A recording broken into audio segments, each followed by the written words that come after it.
bonsoir à toutes et à tous. Voici les titres de notre édition spéciale handicap. 1. Handicap, droit à compensation, projet de vie, les mots pour comprendre. 2. Exprimer son projet de vie, utile mais pas si facile. 3. Exprimer son projet de vie, on peut se faire aider. En direct avec nous, nous allons tout de suite retrouver Richard, à qui je pose directement la question. Le handicap, qu'est-ce que c'est ? Le handicap, Anne-Lise, c'est tout simplement la conséquence durable, au moins 1 an, d'un problème de santé. Un handicap qui donne droit à compensation, Richard ? Oui, le droit à compensation vise à rétablir l'équité entre les personnes handicapées et les personnes valides. Mais pour cela, Anne-Lise, le mieux est d'exprimer un projet de vie qui... Qu'entendez-vous par projet de vie, Richard ? 1. Exposer les conséquences de son problème de santé sur ce qu'elle vit au quotidien. Ici, par exemple, pour Thomas, que nous allons voir tout à l'heure, il s'agira d'expliquer que son handicap visuel l'empêche, entre autres, dans sa vie quotidienne de conduire et de se déplacer facilement, dans sa vie professionnelle, d'utiliser normalement un ordinateur. 2. Le projet de vie doit aussi exprimer ses attentes et ses besoins. Pour Thomas, ce seront par exemple des équipements et services particuliers, plage, braille et logiciels de synthèse vocale avec des formations services de transport. Ce projet de vie est un des éléments du dossier de demande déposé par Thomas à la MDPH. La MDPH ? Oui, la Maison départementale des personnes handicapées. Grâce au projet de vie, la MDPH va pouvoir mieux répondre à la situation particulière de Thomas et adapter les réponses à lui apporter. Je ne sais pas si j'ai été clair. Vous avez été plus que clair, Richard. Nous arrivons donc maintenant à la deuxième partie de notre journal, pour laquelle il me semble que Richard, vous avez rencontré Thomas. Oui, Anne-Lise. Je suis d'ailleurs devant chez lui et je vous laisse regarder son témoignage sur ses difficultés à exprimer son projet de vie.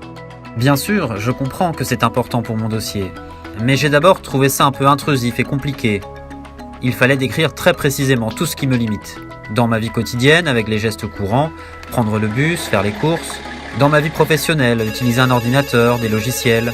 Dans ma vie avec les autres, les vacances, les loisirs et même les relations amoureuses. Mais pour cela, j'imagine, il faut aussi en même temps bien réfléchir à ce dont on a besoin.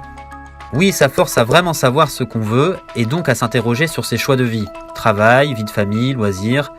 Et aussi à réfléchir à l'adaptation de son logement à son handicap et à l'aide qu'on peut recevoir. Et vous y êtes arrivé tout seul ? Vous le voyez, Anne-Lise, le projet de vie n'est pas une mince affaire. C'est pour cela, Richard, que nous passons maintenant à la troisième partie. Oui, Anne-Lise, le projet de vie, on peut se faire aider. Thomas, vous l'avez vu, avait du mal à définir son projet de vie. Alors J'avais vraiment du mal et comme ça traînait, on m'a dit que je pouvais me faire aider par une personne de mon choix. J'ai choisi un travailleur social du pôle autonomie territoriale de mon territoire. On a eu un long rendez-vous et on a réussi à boucler le projet de vie. J'ai pu déposer mon dossier à la MDPH. Il vous a posé des questions ? Il a surtout réussi à me faire exprimer ce que je voulais, à me faire réfléchir. Il n'était pas là pour m'imposer quoi que ce soit. Il m'a fait comprendre que l'expert, c'était moi. Vous le voyez, Anne-Lise, ça s'est bien passé pour Thomas et la MDPH va maintenant pouvoir lui répondre d'une façon bien plus adaptée.